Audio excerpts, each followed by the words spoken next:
अच्छा जी, last lecture में हमने ये पढ़ा था कि एंटीनेटल केयर के कौन कौन से ऑप्शन हैं। अब हम ये देखेंगे कि रूटीन एंटीनेटल केयर जो है वो कब से स्टार्ट होती है। जैसे ही प्रेगनेंसी कंफर्म होती है उसके बाद रूटीन एंटीनेटल केयर जो है वो हम वुमेन को देते हैं। तो जैसे ही प्रेगनेंसी कंफर्म हो गई उसके बाद हमने क्लिनिक बुक करवाना है, यानी कि किस क्लिनिक पे जाके वो अपना चेकअप करवाएगी 9 मंथ तक। तो उसके लिए सबसे पहले हम जो है विज़िट जो है बुक करेंगे। जैसे ही क्लिनिक हम जो है वो फिक्स करते हैं उसके बाद हमने बुक करना है विज़िट। फर्स्ट विज़िट करेंगे। फर्स्ट विज़िट के अंदर एंटीनेटल केयर प्लान डिज़ाइन किया जाएगा, टेलर्ड किया जाएगा अकॉर्डिंग टू वुमेन। हम पहले विज़िट में वुमेन का बीएमआई चेक करेंगे, बॉडी मास इंडेक्स चेक करेंगे। अगर तो 30 से ज़्यादा है तो ओबेसिटी को इंडिकेट करेगा, तो हमने उसके वेट को कंट्रोल करना है कि ओवर वेट ना हो ड्यूरिंग प्रेगनेंसी। प्रेगनेंसी में up to 12 to 13 KG weight जो है वो इंक्रीज़ होता है, या 25 से 35 पाउंड तक वेट इंक्रीज़ होता है, ये नॉर्मल है। अगर इससे ज़्यादा इंक्रीज़ होगा तो वो एक्सेप्टेबल नहीं होता।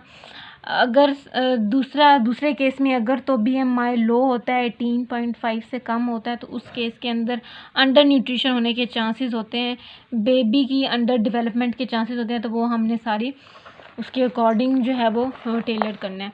फर्स्ट विज़िट के अंदर हम उसके साथ डिस्कस करेंगे उसका लाइफस्टाइल, क्या एक्सरसाइज करती है, इसके अलावा क्या क्या उसकी डेली रूटीन है, क्या वो वर्किंग वूमेन है, क्या उसका सीडेंट्री लाइफस्टाइल है, डाइट के बारे में डिस्कस करेंगे। ये सारी चीज़ें हम डिस्कस करेंगे। देन एक और बात जो है उसको हम जो है उसको चेक करेंगे, वो क्या है कि violence against women in campuses.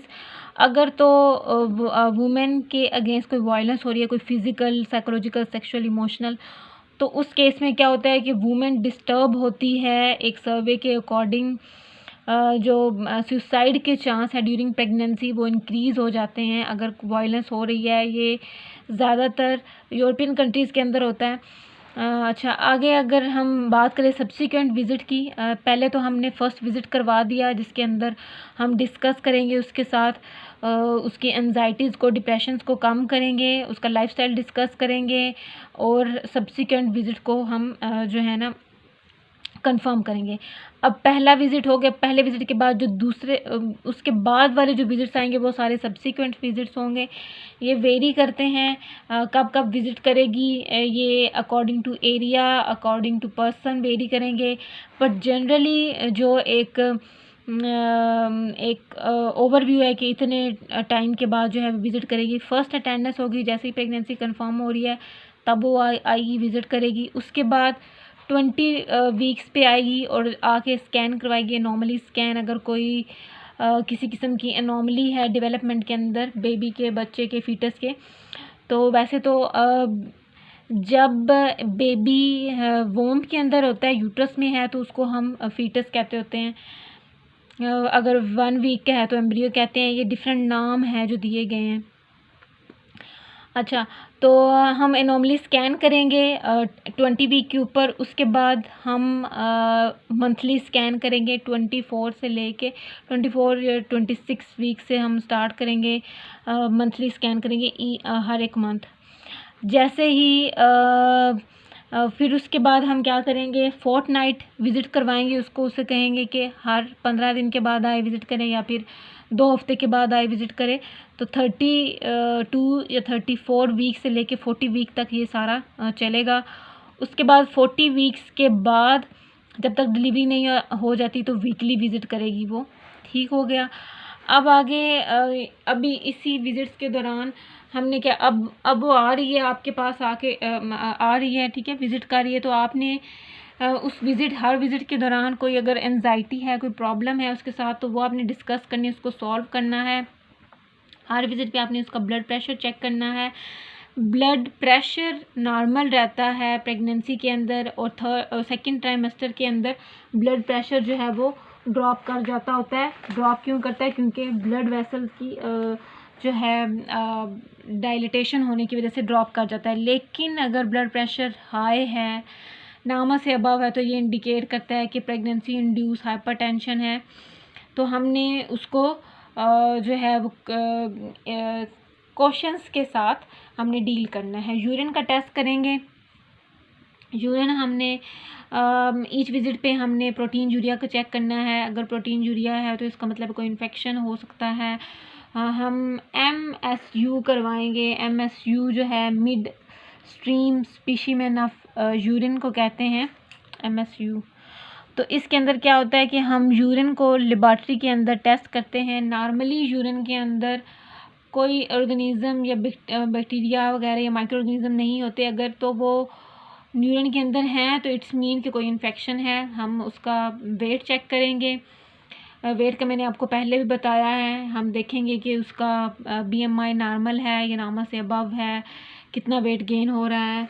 Normally जैसे कि मैंने आपको पहले बताया 12.5 kg या 13 kg तक वेट इंक्रीज़ होता है। एडीमा देखेंगे। एडीमा में क्योंकि वाटर की रिटेंशन होती है, उस केस में एडीमा डेवलप हो सकता है। तो अगर तो एडीमा हो रहा है, इसके अलावा इसके जो प्रेगनेंसी अगर इंड्यूस हाइपरटेंशन तो उस केस में भी एडीमा हो सकता है। तो हमने देखना है कि एडीमा की अमाउंट कितनी है, नॉर्मल बेरेबल है या ज़्यादा है या कम है, ये देखेंगे। Fundal height and lie of the foetus देखेंगे। फंडल हाइट जैसे जैसे फीटस जो है वो ग्रो करता है वैसे वैसे फंडस की हाइट, जो यूट्रस का फंडस है, ठीक है, यूट्रस को हमने डिफरेंट पार्ट्स के अंदर डिवाइड किया हुआ है फंडस के अंदर। और इसके अलावा यूट्रस की बॉडी है, ठीक है, नीचे सर्विक्स है, ये फंडस होती है। तो हम जैसे जैसे जो है फीटस ग्रो करता है वैसे वैसे फंडस ऊपर की तरफ आती है, ठीक है। वैसे तो पेल्विक कैविटी के अंदर यूट्रस लाई करता है। जैसे ही फीटस ग्रो करता है तो जो फंडल हाइट इंक्रीज़ करती है वो एब्डोमिनल कैविटी के अंदर आती जाती है। तो वो हाइट चेक करेंगे।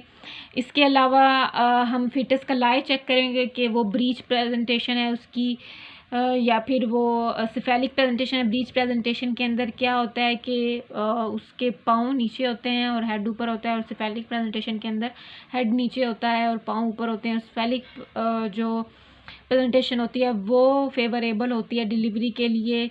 ब्रीच प्रेजेंटेशन के अंदर डिलीवरी जो है वो करना मुश्किल हो जाता है। फीटल मूवमेंट चेक करेंगे। फीटल मूवमेंट जो है मदर खुद फील करती है। फीटस जब यूट्रस जो है वो पेल्विक कैविटी के अंदर लाई करेगा तो उस टाइम मदर को इतनी ज़्यादा मूवमेंट नहीं फील होगी, क्योंकि जो रिसेप्टर होते हैं यूट्रस के अंदर वो कम होते हैं। जैसे ही वो एब्डोमिनल कैविटी के अंदर आएगा यूट्रस, जैसे उसकी हाइट इंक्रीज़ होगी तो फिर मदर को फील होगा, इजीली फील कर पाएगी। हमने फीटस का हार्ट रेट चेक करना है। हमारे पास डिफरेंट जो हैं